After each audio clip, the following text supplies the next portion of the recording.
বইছে নদী, নদী।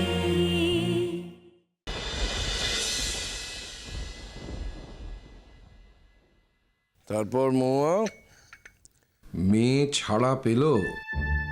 হ্যাঁ পেয়েছে। কেন তুমি খুশি হওনি? আমার খুশি হওয়া না হওয়া তো কিছু নির্ভর করে না, তুমি খুশি হলেই যথেষ্ট। তা যেখানে পেইং গেস্ট ছিল সেখানে তো আর ফেরত যাওয়ার কোনো আশা নেই তার। তা এবার কি তার জন্য নতুন কোনো ব্যবস্থা করে এলে? তিথি সম্পর্কে কোনো কথা তুমি জিজ্ঞাসা করবে না। তিথি সম্পর্কে আমি তোমাকে কোনো কথা বলতে বাধ্য নই। তাহলে নিজে থেকেই তুমি আমাকে দায়িত্ব থেকে অব্যাহতি দিচ্ছ তো? দায়িত্ব? দায়িত্ব থেকে অব্যাহতি মানে? কবে দায়িত্ব তুমি নিয়েছিলে?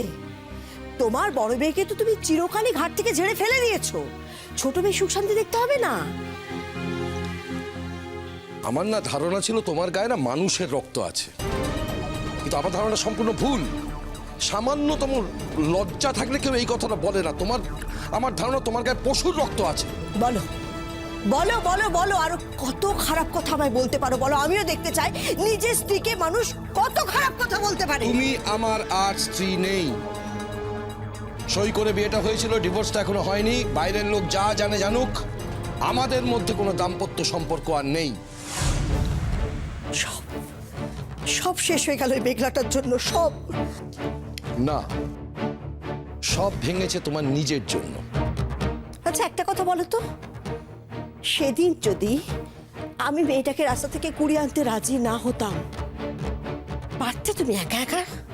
কোথায় থাকতো তোমার এত দরদ? নিজের দায়িত্বে মেয়েটাকে একা বাড়িতে নিয়ে আসতে পারতে? বলো না, পারতে তুমি?